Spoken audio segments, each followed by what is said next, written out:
All right. Well, we are going. Cam, welcome. Hi. As we wait, I'm just sharing this out to everybody. So this is the typical first couple minutes. Let everybody hop in, uh, Yeah. and hang out.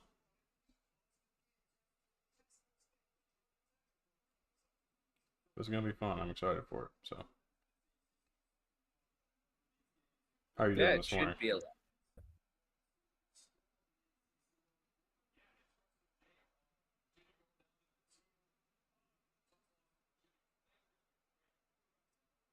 I don't know why I did that. I could have just hit that.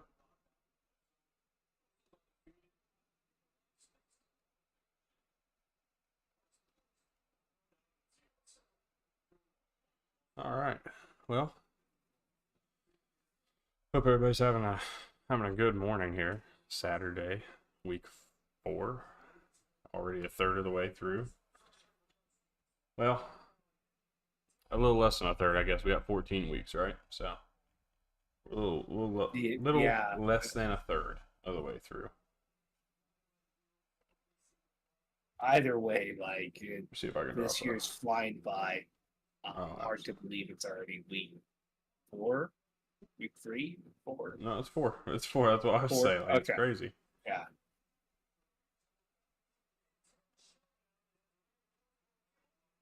Sorry. I'm largely nocturnal. Time's irrelevant to me. Hey, Um. shooting out the Discord link, of course, everybody who doesn't already Yeah. have it.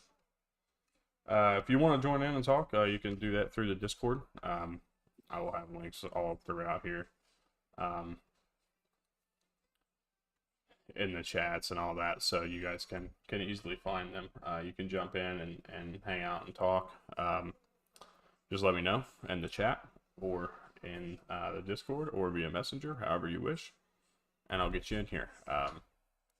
Because it is private. I don't want anybody to come in here and say dumbass shit and get us in trouble.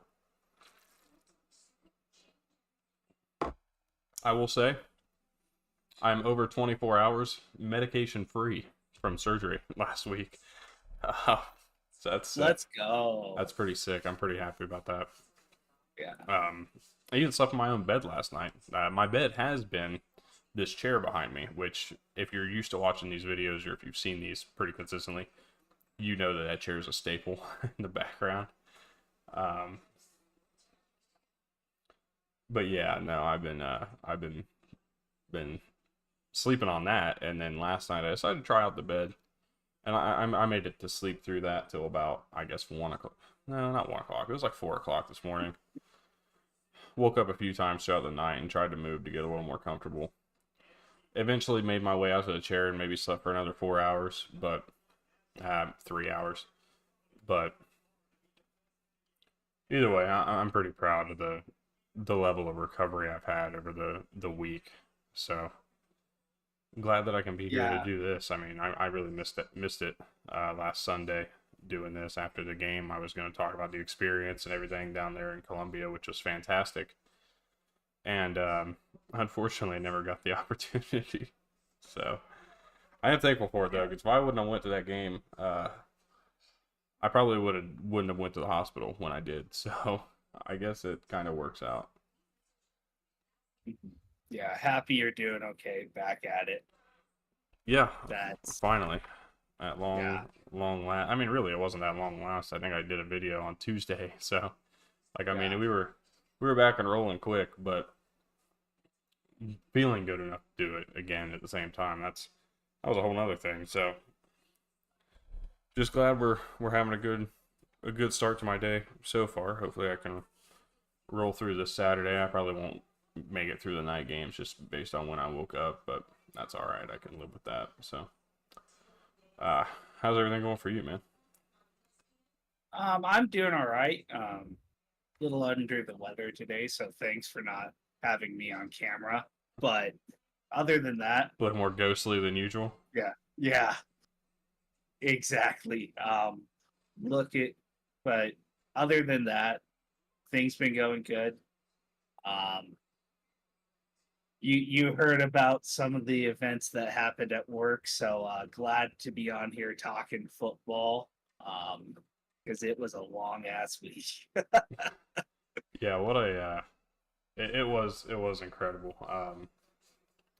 Really fun. So I'm excited. I'm excited to talk some football today. And why don't we go ahead and get started? I actually just uploaded a TikTok a little bit ago. I know that's crazy because I haven't been doing that at all. Um, but I uploaded a TikTok a little bit ago, and I was talking about games I got on upset alert. Of course, using my system, which I've reverted back to upset watch, warning, and alert, because I prefer alert, and there are weather alerts. Menzies made the mention of weather emergencies, which is it's cool. It's a little too much. Let's just stick to upset alert. I mean, that's what everybody calls it in college football. So let's just stick to that, especially because it's still weather related. And there were some games I had on that list today that I'm really, really intrigued by. And as I'm reading group chats, uh, you know, BYU tonight against Kansas State. Minus, dumb tweets aside, because I mean, we kind of learned with the Florida State guy a few weeks ago, like those aren't going to happen. But dumb tweets aside, like BYU has a legitimate shot here tonight because Kansas State really likes to run the ball. They do it very well, and when they're forced to have to throw it, they struggle a little bit. Now, Avery Johnson did pretty well against Tulane a couple weeks ago, but I think BYU's defense is better. I think this BYU defense is going to focus and key in on that run game between DJ Giddens, Dylan Edwards, and of course, Avery Johnson himself. BYU has a legit potential here to pull the upset. That's why I'm giving this game my upset alert for the week. I mean, this is my A1 game. Like, this is the game I'm most concerned about. Yeah, I can see that. However, the Utah State fan in me is just saying like, Well, I know out of Kansas State Homer, is gonna kick. I know as the resident Homer, Kansas like State is about to kick ass. right, like as the resident Yeah. Homer, we know you don't want to. No, but I definitely do see how, and I do think that realistically speaking, BYU has a chance to hang in there at least with them.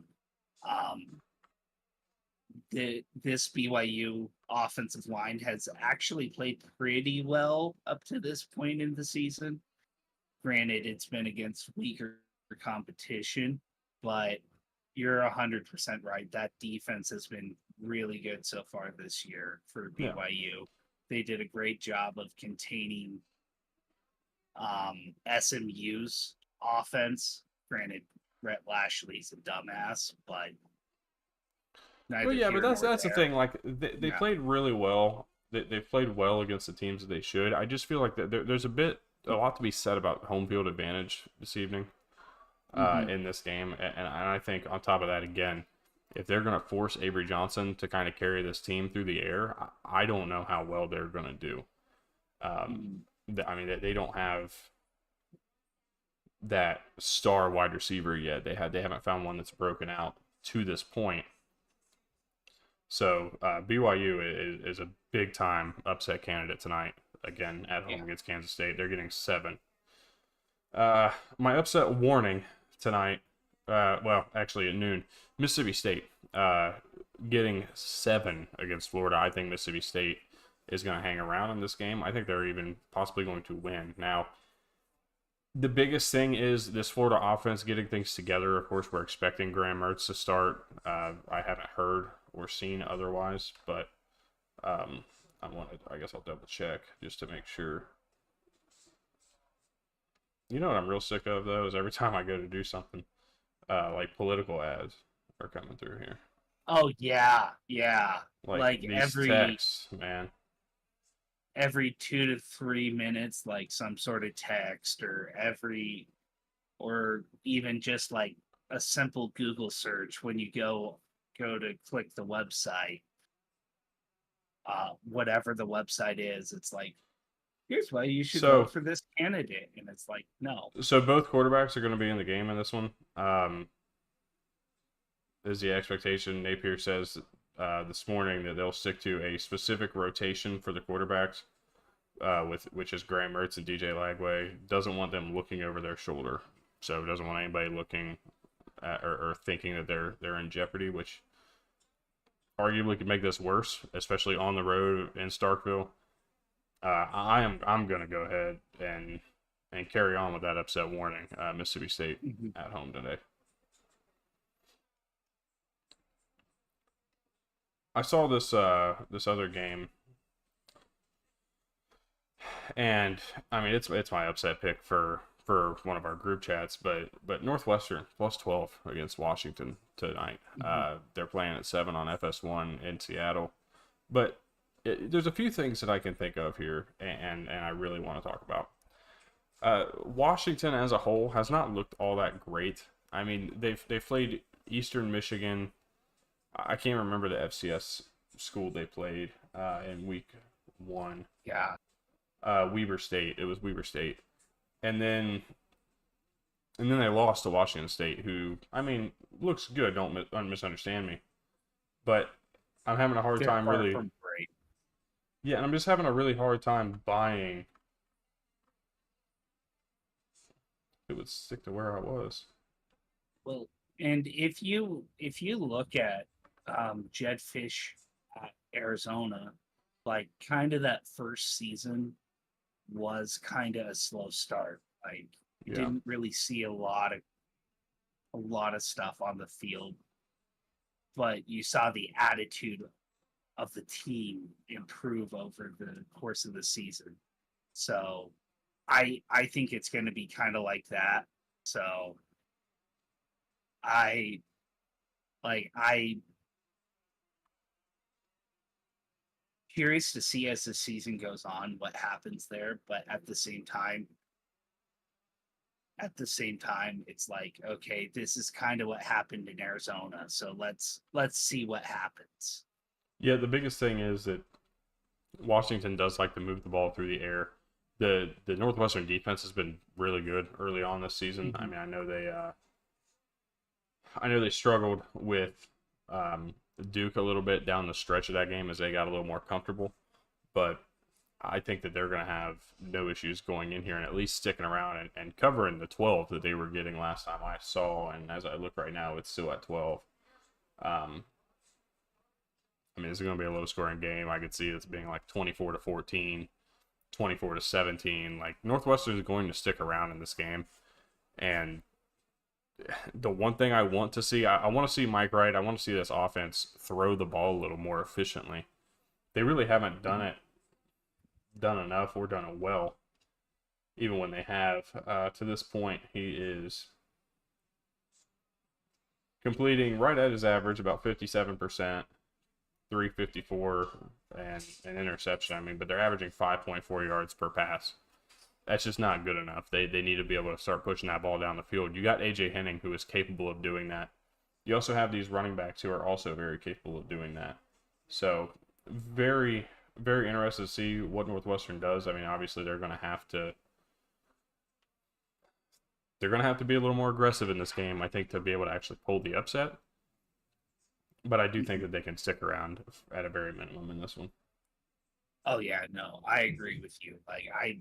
They've got to force turnovers on the defensive side of the ball, and then just do like what they've done so far this year, where just control the pace of play offensively, like in order to actually pull the upset. But it they are very capable of that. Yeah, 100%.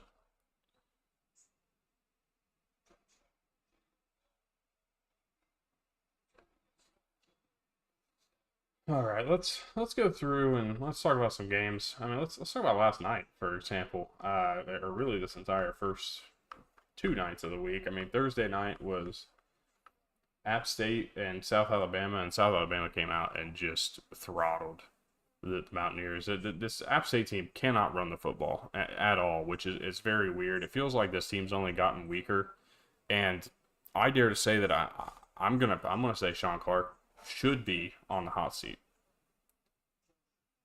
Yes, he should be gone at the end of the season if this continues on. This is not the App State standard that we have seen set, and this rushing attack is absolutely pathetic from them. So, And they weren't all that good last year. Like Nate Noel was decent, but this team wasn't all that good running the ball last year. They've struggled horrendously to start the year this year. I mean, you look at this team right now. I'm just going to take a look at some of their leaders here. Their rushing leader, Anderson Castle, 39 carries, 184 yards. They're averaging 4.3 per carry, which seems good, but I mean, they're just not. They're either not doing it enough or they're not getting to it, sticking to it. It's just very concerning to see this team doing what they're doing. And you have, like, for example, you have guys like Caden Robinson who are bumping that yards per carry number up. Mekhi Jackson has 3 carries for 71 yards and as a wide receiver, putting up 23.7 yards per carry. Mikael Haywood has been the best so far of the running backs, 14 for 71 at 5.1 yards per carry. Like, they're just not getting a push at the line of scrimmage. They're not doing enough. They're not physical enough. They're getting beat pretty bad consistently. This team is going to have to figure it out. They're going to have to figure out who that guy will be. I don't know who it's going to be. I don't know how to answer that question for them because, truth be told, I don't know that anybody on the roster currently can step up and save this season for them. And truth be told, with as physical as everybody else looks this year and as decent as everybody else looks on this schedule, they play Liberty next Saturday at home. We'll see how that game goes. Tickets are outrageous for that one. not shocking. And then they go on the road to Marshall and then on the road to Louisiana, which, I mean, 2 winnable games. Really, every game on the schedule is winnable. It's just a matter of, are they going to actually win them? Are they going to take over? Are they going to be able to run the ball when they need to? Because if teams are keying on the pass and forcing you to run, I don't know that they can actually do that and match it up for 4 quarters. So we'll see what App State does going forward. It was a great win from South Alabama, and all it really did was make me extremely excited to watch South Alabama and Texas State later this season. Yeah, that has potential to be a great matchup. Maybe see it twice. Or wait, no. Can't see it twice because divisions still exist. Yeah. Last night was fun too, though. Illinois, a big time overtime victory. They are jumping into my top 25 with that win last night on the road in Lincoln, and that was huge for them. Big overtime win, but Dylan Raiola was extremely impressive. I mean, I hard for me to take anything away from what he was able to do last night. He played extremely well. He, after the game, he took it and said, this is on me. I didn't do enough. I appreciate it, but you did fine, honestly. I mean, the whole Nebraska team did fine. They just got beat at the end. They got outcoached down the stretch, and that's going to happen. Brett Bielema is a good football coach. I mean, we've seen this time and time again, and once again, Illinois is in a pretty solid conversation. Now, they have a really rough go the rest of the way, but Illinois, again, still in that conversation. We'll see what they can do. Another 1-score loss for Nebraska. Of course, that evolves every storyline we've seen for years. We'll see. I still think Nebraska is going to be 5-2 at a minimum going into that Ohio State game, which everybody's kind of keying in on. But let's not forget, we might have a really fun matchup the week before in Bloomington when Nebraska goes on the road to take on the Hoosiers. Just saying. I mean, Curtis Rourke has been phenomenal, which I knew was going to happen. But this Indiana team is scary for a lot of people. So we'll see. Nebraska going forward, I don't think there's too much to worry about. I wouldn't be too upset about it.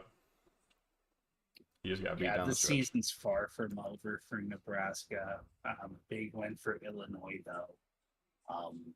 Just like you said, they're at the end got out coached. Brett's going to do that a lot against a lot of people. So will be fun to see how long this season can go on for Illinois, because I don't see them going undefeated, but very impressive start to the season for them. I mean, they go on the road to Happy Valley next week. I think they're going to take that first loss pretty quick. Mm-hmm. And then their next 5 games, they go on the road to Penn State. They get Purdue at home after a bye week. They get Michigan at home. They go on the road to Oregon, and then they get Minnesota at home. I mean, it's not going to be easy those next 5. And then you bring 2 more onto that, and Michigan State, I think they'll win that game. But then on the road against Rutgers, that's a tough team too. I mean, there's possibilities that they drop 5 of those games and end up at 7-5. So we'll see what they do as we roll. But right now, they're definitely looking like a back end top 25 team, which the AP has them, and I will too after this week. Stanford got their first ACC win last night over Syracuse. I mean, it was the battle of like who's got the cooler S logo. It's obviously Stanford with the tree. But anyways, a last second field goal to win this game after Kyle McCord drove and had some really gutsy drives down the stretch of that game to keep them in it, keep them with the potential to win. But it really just felt like Stanford's game the whole way through. And Alec Iomenor has been nothing shy of sensational. I mean, as we probably have all expected after what he was able to do last year, carry that over to 2024. Stanford is definitely a lot more dangerous this year. And I said that preseason. Like, I predicted them to be pretty bad. And it's not because of... It was really just a talent thing. And I still don't think that... I don't think they're going to be able to rely just on Iomenor and Daniels, that connection, all year long. But they were able to run the ball really well. They really set the edge well in that game. If you go back and watch some of the film of that, they were able to really get their guys out on the edge, making a lot of things happen. It was impressive to see what they were able to do. So, for me, 100%, Stanford was impressive last night. Washington State at home, a big overtime win, 54-52 over San Jose State. John Mateer has been extremely impressive this year. Like, it just seems like every time we turn around, Washington State has another really good quarterback to play their wacky system. I mean, you can go from Connor Halliday, maybe even Jeff Toole, all the way through to even now John Mateer is adding his name to that list. It's really impressive, and I'm stepping away for a few minutes, so I'm gonna leave it to you to talk a little bit about this stuff. Okay, yeah. But yeah, big win for Washington State last night. Kudos to them. Like, they've had a hell of a start to the year, better than what any of us were expecting them to do up to this point. Like, we thought that they'd struggle with how much turnover was in that program last year. But big win for them. Jake Dickert, it feels, has his team ready every single week.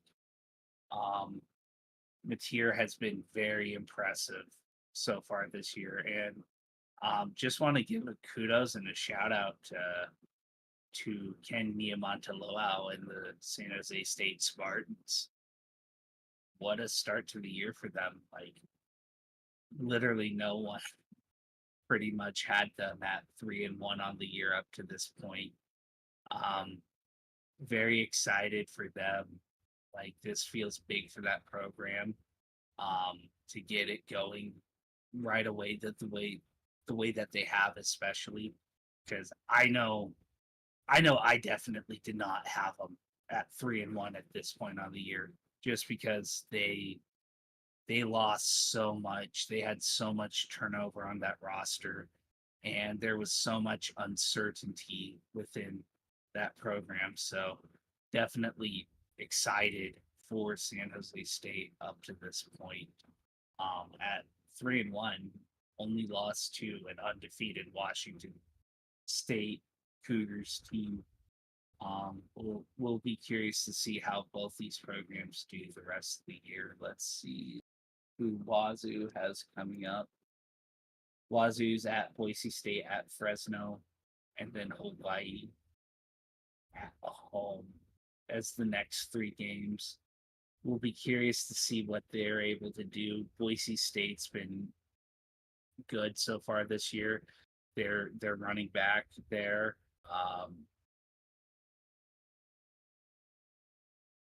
Ashton GT has been no joke up to this point in the year.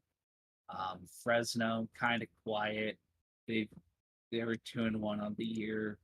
Um, just kind of playing their brand of football. Wins over Sacramento State and New Mexico State.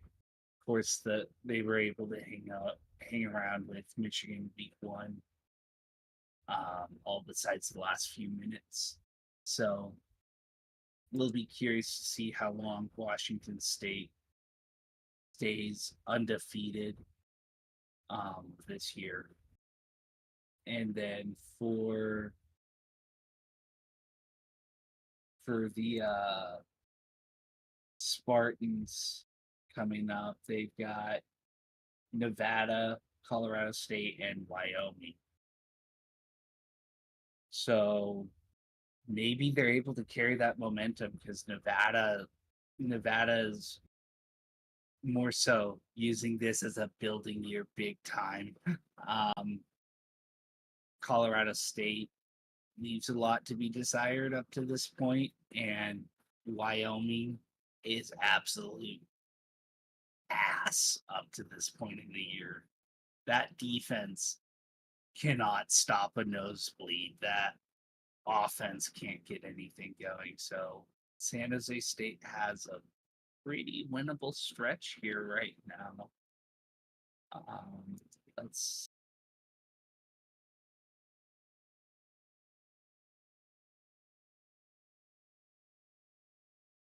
gonna take a minute and say my Aggies got a winnable game on the year. We've got Temple. They're at home. It's all the way in Philly. Like, definitely excited for that with the start to the year that we've had. Wanted to give that a shout out. Wait for sleep.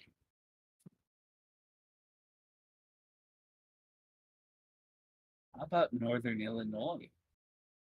13-point favorites at home. They're probably going to beat Buffalo and stay undefeated on the year.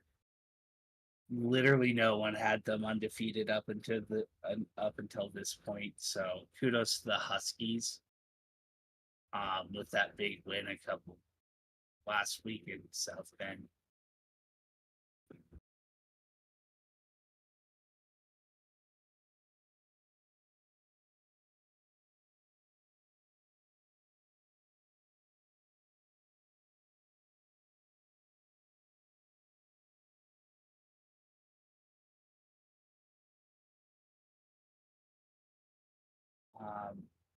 I know this game has been interesting.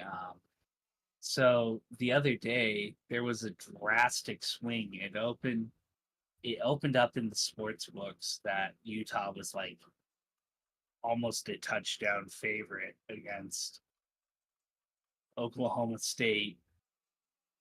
And then like Wednesday, all of a sudden it just swung. And everyone was like confused because Utah's been talking about how Cam Rising's ready to go. So it was really, really weird.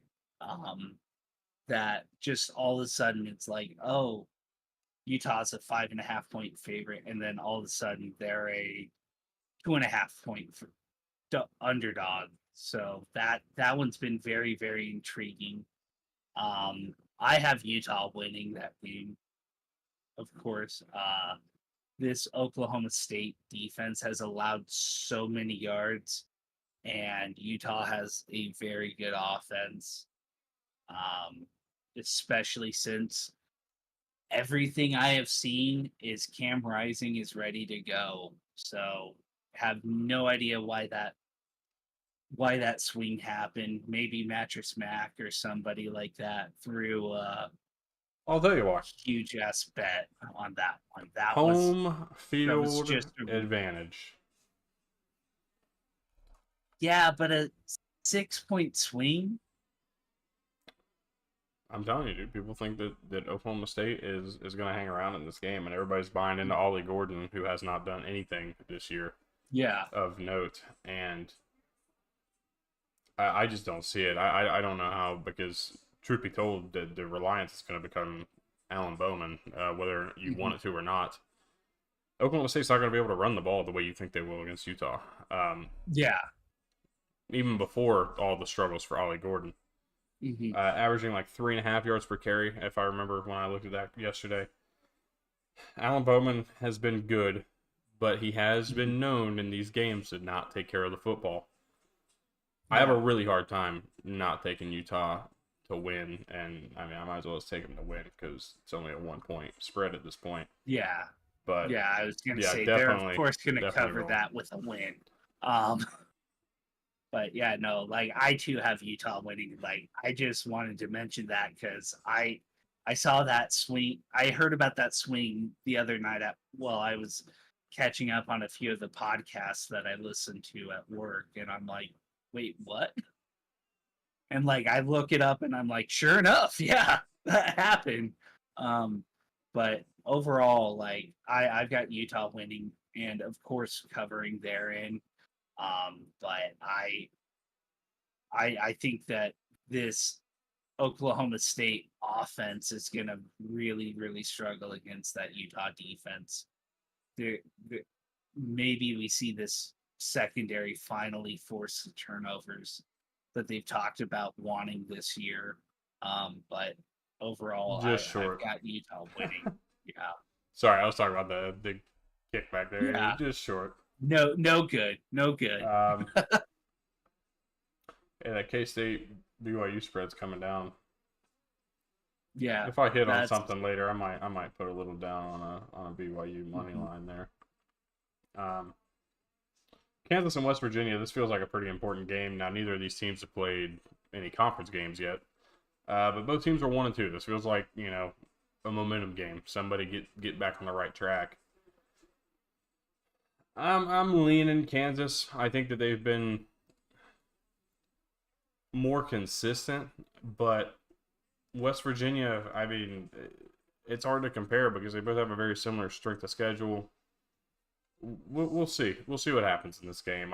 Home field advantage, of course, would lead you towards the Mountaineers. So we'll see. This is going to be an interesting game, man. I think that Kansas is really struggling with that, the departure of Andy Kotelnicki, and then West Virginia just has caught. I mean, Penn State, so be it, but Pitt even was, they were up 10 mhm. in that game, and eventually would end up losing by 3. So we'll see. That this is a game that I feel like both teams need in a very necessary way.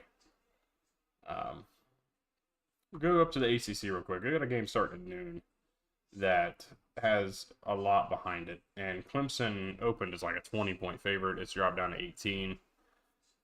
I think Clemson's going to win. Do not misunderstand what I'm about to say here.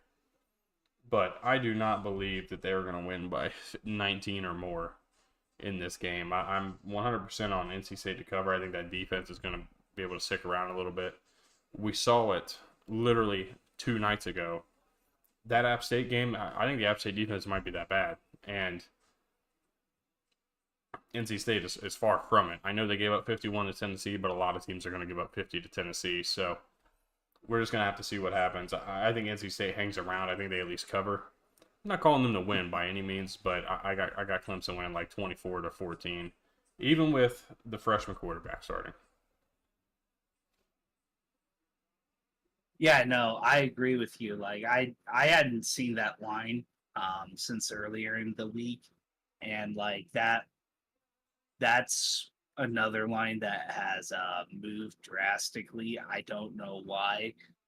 Because I want to say it opened like 10 and a half. Um, What? the Clemson NC State line, No, and it then now opened it's at like 20. okay, It opened okay, high. It opened very high. yeah. But I'm then I'm surprised that hasn't come down more. I thought it did the inverse, but No, it opened at 20, yeah, and it has not done much else. But CJ Bailey, I think, is going to be a solid player as his career goes on. This is a hell of a time to get your first start. I think he's going to make some plays today that are going to really impress some people. And then again, we have another quarterback conversation, which has kind of ruled the season so far. Yeah. Yeah, no, for sure. But we've seen this Clemson offense kind of sputter and struggle when they play very good defenses. And we know every year Dave Doran's going to have a damn good defense for NC State. So definitely like NC State to cover there. Yeah. Hesitant to say outright, but no, I'm not going to say outright. NC State's won 2 of the last 3. Both of those being in Carter Finley Stadium. They haven't won since, I think, 2004 in Death Valley. I don't think it's happening again today. Georgia Tech on the road at Louisville. Louisville is a 10-point favorite. That line has hardly moved this week. And to be completely honest, this is the 5th game for Georgia Tech, the 3rd for Louisville. Georgia Tech has yet to have a break. And I think this Louisville team is keyed in on Georgia Tech. I mean, they had a bye week. Literally just coming off of a bye week. Hard to look ahead when you have 2 weeks to prepare for your next opponent. I think Louisville's going to win. I don't know that they cover or not. I stayed away from this game completely, and all of my betting prowess. I stayed completely away from this game except for the over. I got it at 57.5 yesterday. That's not it. Hang on, I hit the wrong button. I got it at 57.5 yesterday. And it's down to 56.5. I think it's hitting. So that'll be an interesting game for sure. Rutgers on the road against Virginia Tech. This is a big game for both teams. Rutgers kind of getting to show that, hey, we're legit. We're here. Virginia Tech getting to say, yeah, I know we lost to Vandy. Trust us, it's not that bad. So we'll see what they do here. This will be an interesting game. Virginia Tech 3.5-point favorites at home in Lane Stadium. I'm taking Rutgers outright in this game, let alone with the spread, which I also happen to take 10 this week. Going to be a really fun game to watch. That is a must-see game at 3:30, I think. Yeah, no, for sure. Like, that's going to be a fun matchup to watch. Rutgers has had a really impressive run game so far this year. I want to see if that continues against this Virginia Tech defense that has struggled at times with the run. Yeah. So that'll be a fun. My ultimate 3:30 window right here. Michigan USC, of course, that's 100% a game that is on screen because that's a big game we're going to talk about tomorrow. I'm shocked. Could not care any less about LSU UCLA. No, I mean, very little could I care about that game. Yeah, because LSU is probably going to win and cover in that game. UCLA has looked pretty fucking bad this. I'll tell you what, though. Next week when I'm talking about upsets, LSU might be on that list. Just saying. Mm-hmm. Georgia Tech and Louisville. That's a game that's got to be on the screen. Rutgers, Virginia Tech, and then I'll throw Arizona State, Texas Tech in there up until the Utah Oklahoma State comes on at 4. Mm-hmm. That'll be interesting. Slate at 3:30. It's not heavy. It's not like too much to handle, but it's a decent one. Yeah, that's actually a pretty solid slate. Noon isn't that's bad. Kind of known as a little bit of a sleepy slate, typically in most weekends, but that should be a pretty good one this weekend.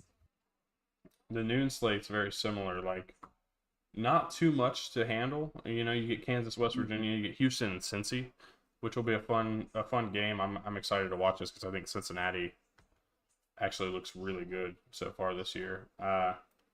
Florida, Mississippi State will be a game to put on, and then NC State, Clemson, maybe. I don't know that. I'll probably watch the Ohio State Marshall game just to kind of see what they look like, but as soon as they start pulling away, I'm going to get that one off the screen. Into the night slate, Miami at South Florida. I mean, that's a big game. Everybody's talked about it. Everybody's talked about the upset potential. I'm not buying the upset. I'm buying the USF 6 around, but I'm not buying the upset. At least not yet. We'll have to see a little bit more of this game. The thing for me is that the USF the run game has relied a lot more on Byron Brown than I think they've wanted it to, and you want to keep him healthy. And they also fell out really late against Bama a couple weeks ago, even though they hung around. I don't know if they'll do that twice. Miami's been hearing all week about how USF's coming to play, how these guys feel disrespected because they were the ones that the leftovers that the big three didn't want. I think that storyline's played out at this point. I mean, it's been going since Tuesday.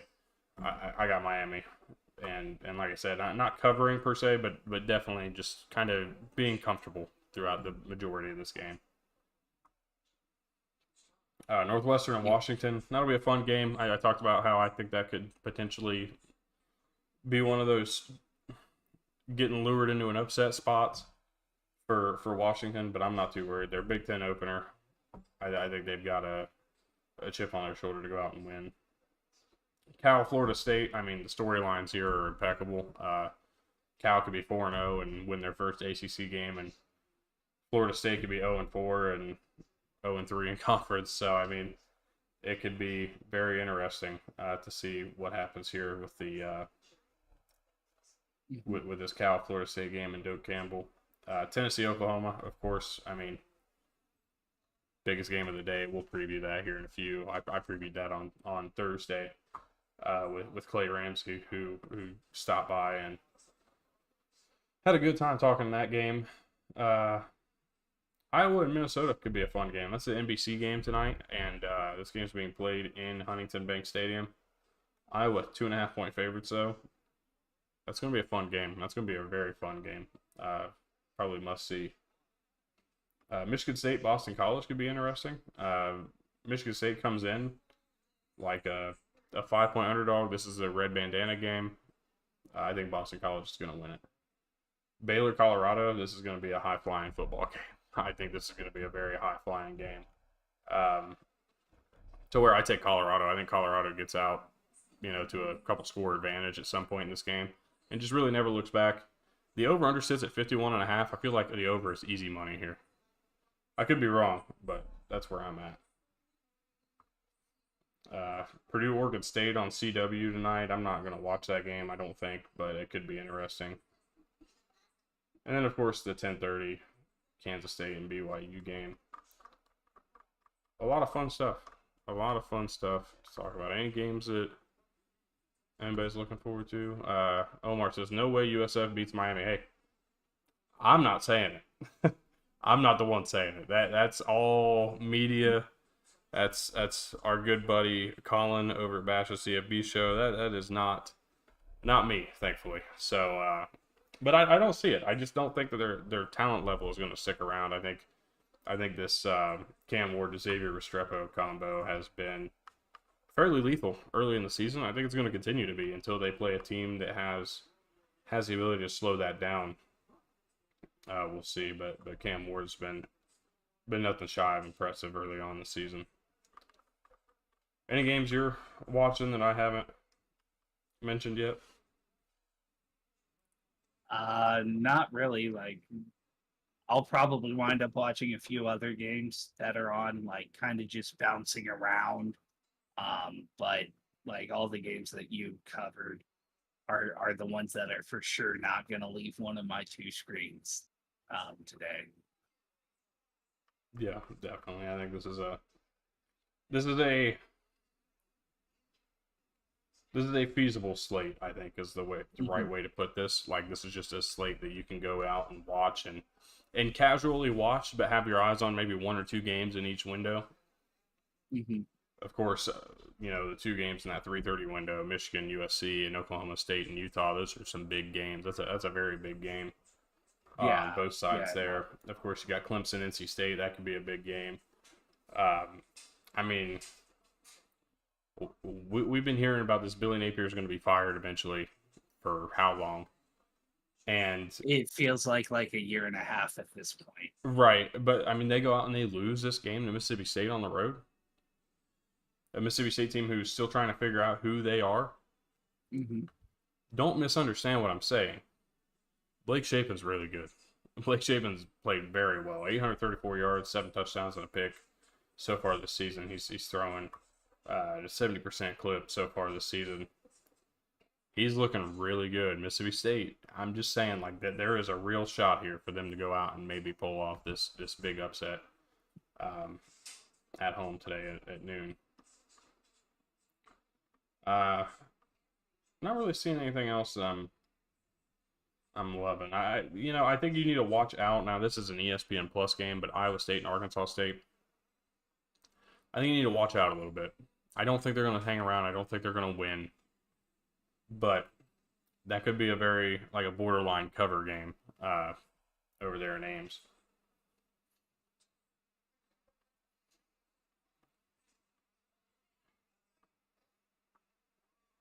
Yeah, looking the rest of the way through this, I don't see anything else that needs noted. The Missouri Vandy spread has dropped a couple points. Since the last I saw it was at 20 at one point. It's down to 18. I mean, forgive a possible stupid question. Mm-hmm. I know that I tend to have those. Vanderbilt lost to Georgia State last week. Yeah. Were they looking ahead? They could have been. They very well could have been. Now, it's Vanderbilt. They don't have any reason or right to look ahead. But could they have been looking ahead at what they got to do this weekend in Columbia, Missouri? I'm not saying it's going to happen. I'm not taking an upset pick. I'm not taking Vandy to beat Missouri. But I don't think I would be surprised if Vanderbilt covers in this game. I think their offense is a really tough one to figure out and a really tough one to defend, especially when you have to mix that in. I mean, we talk about it with these triple option teams all the time. They would always talk about it with Georgia Tech, especially when they were good and like the prime of the Paul Johnson era. They always talk about it when Navy is good, that's a really tough team to face. I think back to like Keenan Reynolds and Malcolm Perry, like that was a tough team to beat. Army over the last couple of years has been really tough, and they've kind of reverted back from that spread option now back into more of the formal, flex bone triple option attack. And even Air Force, just a few years ago with Zeke Daniels and Brad Roberts, like all of those teams were tough to face in the middle of a season like this. And Vanderbilt is running just a more spread out with more athletes version of this. Again, do not take Vandy money line, but a Vandy cover is very likely in this game. I think they're going to stick around. Missouri may win 34 to Yeah, no, 34 to 14 and cover this, right? But I don't think that they don't, like, there's nothing in my mind that says that Vandy doesn't maybe hang around a little bit in this game, maybe make life difficult with that offense that they bring to the table. And Diego Pavia's got heart, and he's one of the ones who's going to lead this team down the field every single time. Like, this is a weird matchup team for a team like Missouri to have to play right now in the season. Yeah, no, for sure. Like, Vanderbilt's gonna 100% hang around in that game. Like, I'm right there with you. The way that this offense is, like, I'm not saying upset either. Like, I think Mizzou winds up winning by about 10 points, kind of pulls away late, but there is no doubt in my mind that Vanderbilt's able to hang around. Talk to the University of New Mexico about how much of a dog Diego Pavia is when it comes to his competition level. Yeah, we won't. But it'll be an interesting game. Like, I'm intrigued by it.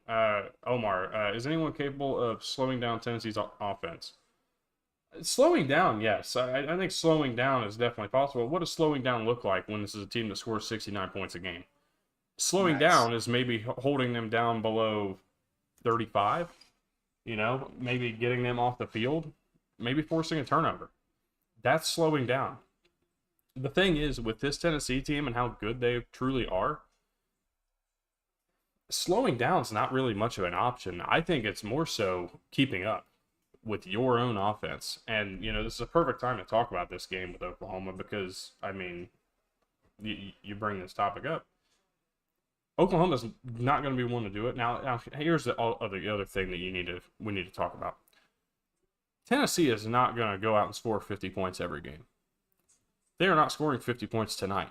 I mean, I'll go out and say that. I'll be bold and say that they don't put 50 up tonight. I have them winning this game 38-21. I think they're going to be just that much better. I think Jackson Arnold is going to struggle at points tonight and maybe even turn the ball over at a point tonight that is crucial, that kind of gives Tennessee that edge, and they pull away. The thing is that they're really good at taking care of the football, and they haven't really played anybody of over like a huge amount of substance. NC State's a good team, but their offense leaves a little bit to be desired so far this season, or has left a lot to be desired so far this season. We will see if anybody can keep up with them. And looking at their schedule, I think it'll be that third Saturday in October matchup against Alabama where we really see what Tennessee is, because that's the first team that they're going to face that I think will truly be able to stick around. Oklahoma might be able to tonight. Might be able to. They've got some really good wide receivers that I actually really like what they have in the wide receiver room. I like their running back room. Javonte Barnes, Gavin Sawchuk, like those are two really good running backs. My question mark is the quarterback position. Like Jackson Arnold has turned the ball over a lot. He's turned it over 6 times in his first 4 starts. So I need to see a little more, just a little bit more from Oklahoma before I'm too confident. But yes, I think their team's capable of slowing them down, but again, holding them under 30 would be slowing down this Tennessee offense. It's going to be hard to do this season. I don't know there's going to be a game where they don't hang 30, unless they're maybe the Georgia game. That maybe. Yeah. This Tennessee offense is very potent, like overall as a whole, and they do it both on the ground and through the air, like more so than we've seen in the past with Heupel offenses. At least since he's become a head coach. So I'm hesitant to say that OU's able to pull this off. We'll definitely be curious to see what happens, and I do think that it's going to be close for at least the first half, but I wouldn't be surprised if Tennessee just becomes too much in the second half and does pull away. So will be fun to see what happens. I don't know that Oklahoma's got the front 6 to get pressure on Nico the way that you want to. Yeah. So I think we'll see what happens. Another quick game to watch here tonight, and this is just for no other reason than the stat lines behind it. Ole Miss has outscored their opponents 168-9 so far this season. No touchdowns allowed whatsoever. I thought they'd give up one maybe to Wake Forest. It's impressive that they have not given up a touchdown yet this season. They play Georgia Southern tonight. Will that first touchdown be allowed tonight?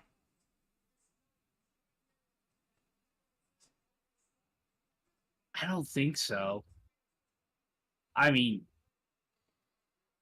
I will say this Georgia Southern offense has been very good so far this year. But I don't think they're able to get it going. This Ole Miss defense has been pretty solid so far this year. So let's talk about this Georgia Southern offense. They scored 45 in the opener against Boise State. Mm-hmm. They then followed that up by scoring 20 against Nevada. And then South Carolina State, you could expect that they put up a good amount of points. They hung 42. I'm intrigued to see what they look like against this Ole Miss defense. The Ole Miss defenses look much improved themselves, even, again, in this small sample size against some very lackluster opponents. Ole Miss will be interesting to see as we go through the year. I don't think they are I mean, I have them top 5 and my top 25 that I was had up on screen earlier in this stream while I stepped away. Like Ole Miss is a top 5 team in my opinion. I don't think that's too far to judge or determine. So we'll see what they do tonight. They got Kentucky next week, and then they go on the road, a little 2-game road trip to Willie B on October 5th, which is going to be probably rocking just as much as it was for the LSU game last weekend. And then they go on the road and face LSU in Baton Rouge, and I think they'll be able to have no issues against LSU, to be completely honest. And then they get their bye week, come back to Oxford and face Oklahoma. It's very possible, especially the way LSU has looked, that Ole Miss could be undefeated by the time they go to Georgia on November 9th. Now, it's not a foregone guaranteed conclusion, but I would say the way LSU's looked, depending on how Oklahoma looks as we go down the stretch, I think Ole Miss could be unbeaten going into that game. They could be 9-0 on November 9th.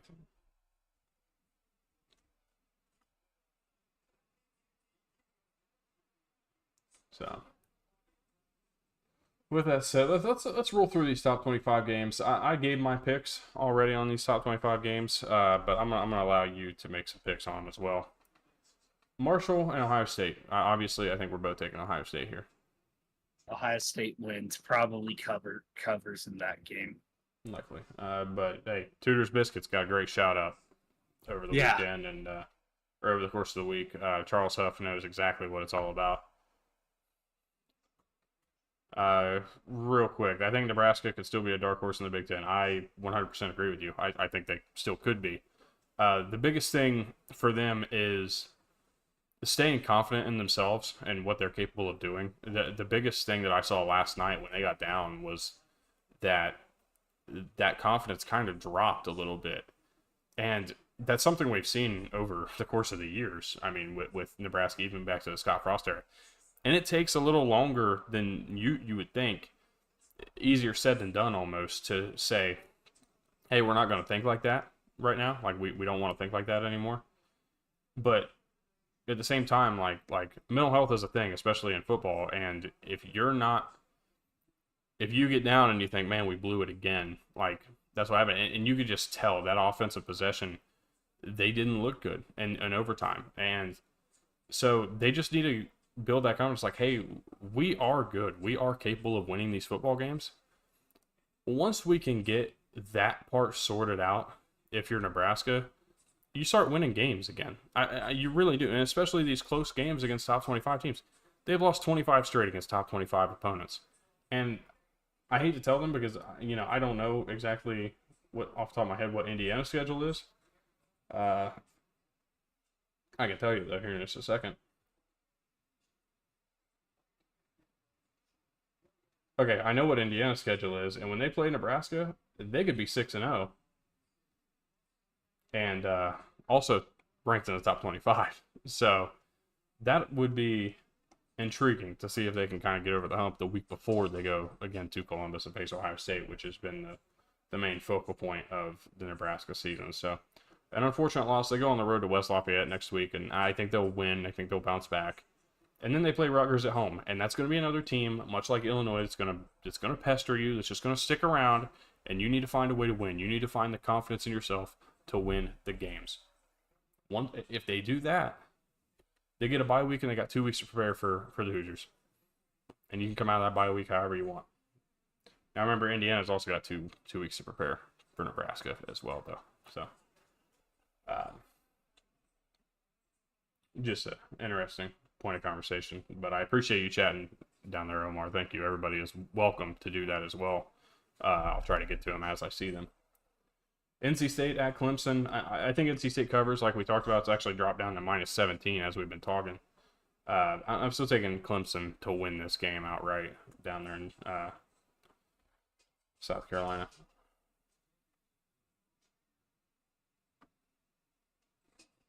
Sorry, I just got a spam call that distracted me. What was that? Clemson or NC State? Penn State.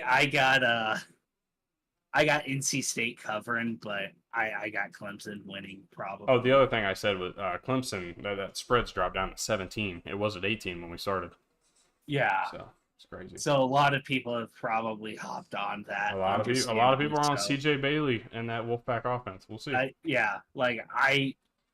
I do think Clemson wins probably by about 10 to 14 points. Yeah. So I still like NC State to cover that 17, Oh, 17 and a half, depending upon your book. big news, by But the way. So as of 6 minutes ago, Clemson defensive end Peter Woods is out for this game today, which is actually a very big deal. That's a huge deal in oh, terms of this NC State uh, offense and the Clemson pass rush. That's a bit of a maybe problem. Clemson's not able to get the kind of pressure that we were expecting them to get then. And I mean, I I'm still hesitant. Like that maybe moves it down to about a oh touchdown yeah, I mean, game. I'm definitely hesitant about like I'm not But pulling upset yeah. here, but I mean that's an Mhm. interesting storyline here today. Arkansas State and Iowa State. I'm taking Iowa State. I don't really care about covering or not. I'm taking Iowa State to win this game.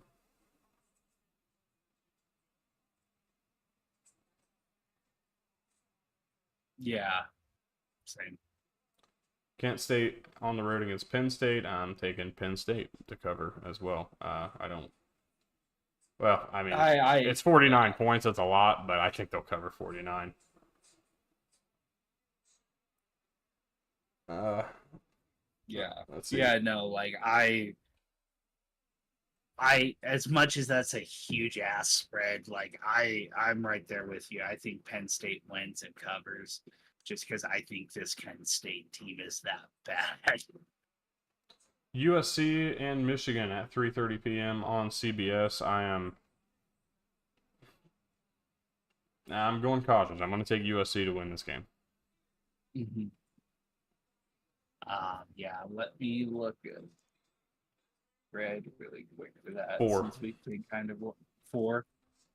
USC wins and covers. I think it winds up being about a 10-point win for USC. USC's defense has been the story of the year so far. The improvement that they've had has been absolutely fucking insane. Sorry for the swearing.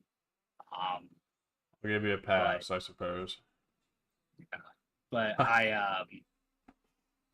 over on the show, I do typically we're a little more loose with the profanities. I So go back and I'm used forth. to I that. go back and forth. So Yeah, some days it just happens, and other days I'm a lot more yeah, cognizant. It is what it is. It's no biggie.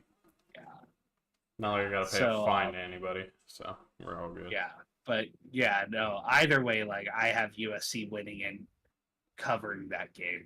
All right. UCLA and LSU. I'm taking the Tigers. They'll probably cover because UCLA is really bad, but so be it.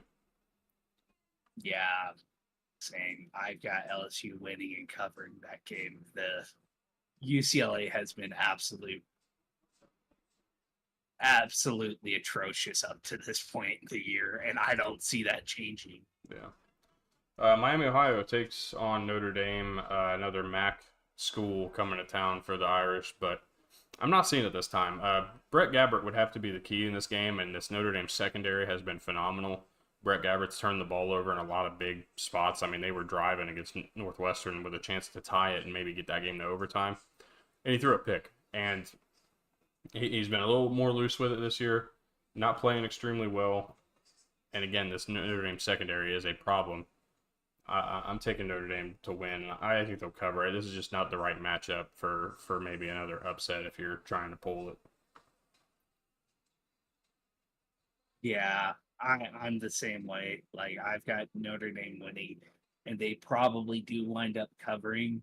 Um, Miami, Ohio tries to get at you on the ground, and this Notre Dame defense has not really been the issue to the point this year. Um, like Riley Leonard, but he is very aggressive. He turns the ball over a lot. So we'll see if that continues. if that continues, Miami, Ohio will probably hang around for a little bit, but I have Notre Dame winning and probably covering. They do not try to get at you on the ground. They've only carried the ball 45 times in their 2 games. I mean, that's not a terrible number, I suppose. But they've done it for a total of 64 yards at an average of 1.4 yards per carry. I'll be honest, I hadn't watched any Miami of Ohio to this point. Well, no, they like to throw the ball. They like to utilize Brett Gabbert, of course, younger brother to Blaine Gabbert, and it works at times. But he's just been very loose with the football. They haven't protected him very well. He's been sacked 7 times in the first 2 games. They just have not been good at taking care of him. Yeah, I was just saying, like, in the past, I know. That's really? The last 3 or 4 years, it's been an air attack from them. Georgia Tech on the road against Louisville. I'm taking Louisville to win, but I think Georgia Tech's going to hang around. This game's going to be very interesting. A must-watch game. ESPN2 is disgraceful for the game that we're talking about right now. Yeah. What's on ESPN at 3:30? Seriously. I got to find this out. I am.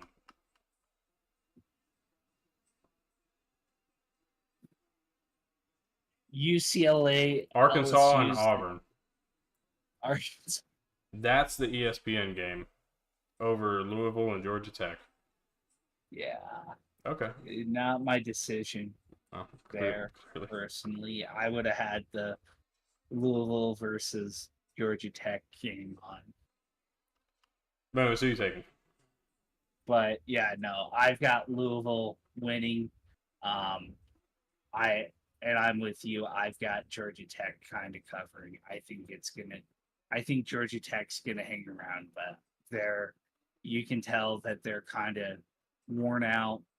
They've played the most games up to this point in the season, and you could tell even last week it started to show. So yeah. All right, Buffalo and Northern Illinois. I'm not wasting my time. Northern Illinois is going to win this game. Antonio Brown is a phenomenal running back, and they're going to have a really good day here today. I mentioned that I have Northern Illinois winning. Well, you had stepped away. I saw that, and I was like, since Isley's probably not going to bring this up, Northern Illinois probably wins very comfortably and probably covers whatever the spread is in that game. So the next one we got Utah and Oklahoma State. I went with Oklahoma. No, I didn't. I went with Utah yesterday. On the road, I'm taking the road squad. Cam Rising, assuming he's healthy, 100% on Utah here. Mm-hmm.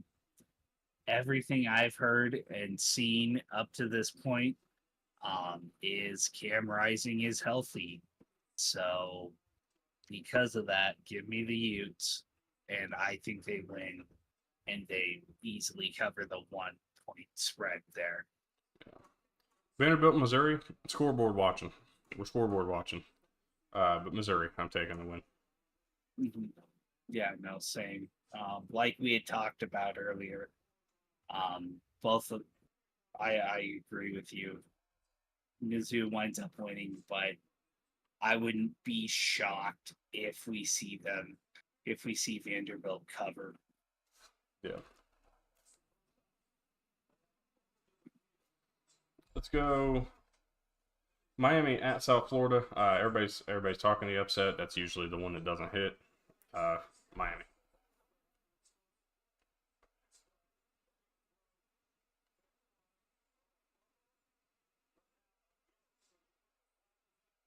Yeah, like you were saying earlier, it's not very common when you see an upset everyone is on happen. South Florida has looked really good up until this point in the year, and so I do think that they do hang around in this game, probably just because everyone's been talking about it all week. that's really helped Miami focus in on this game. So give me Miami to win it. And I think it's probably going to be a South Florida cover still. Tennessee and Oklahoma. I'm taking the Vols. Give me the Vols as well. The This is really the first test for Oklahoma to this point in the year, and so I think that they kind of struggle with this offense. That Tennessee defense also looks very improved. Like even from a improvement that they had last year, I think I am very impressed with every year this defense has looked better.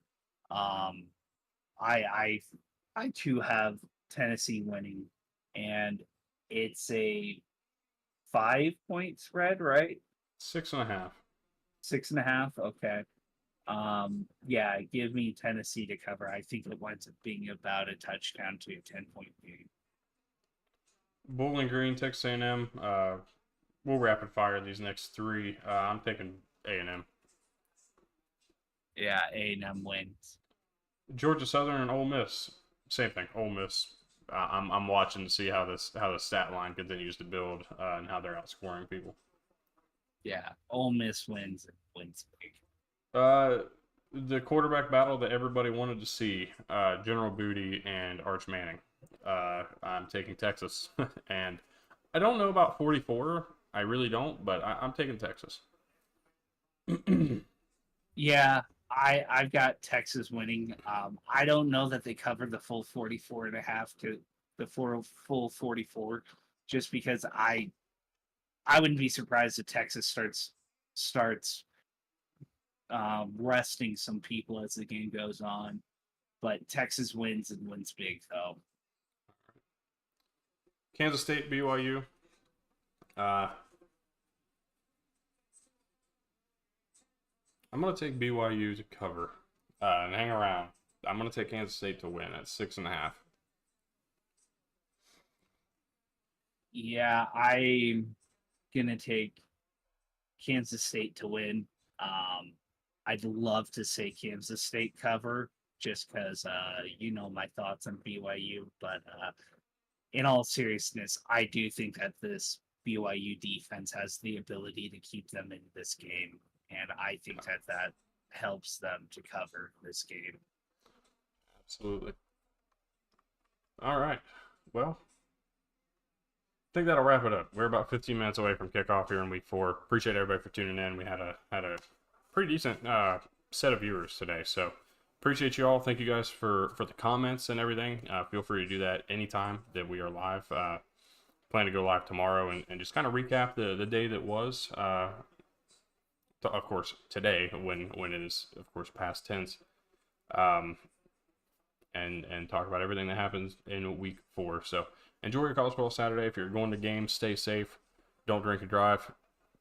And I'll see you guys tomorrow in the week 4 recap.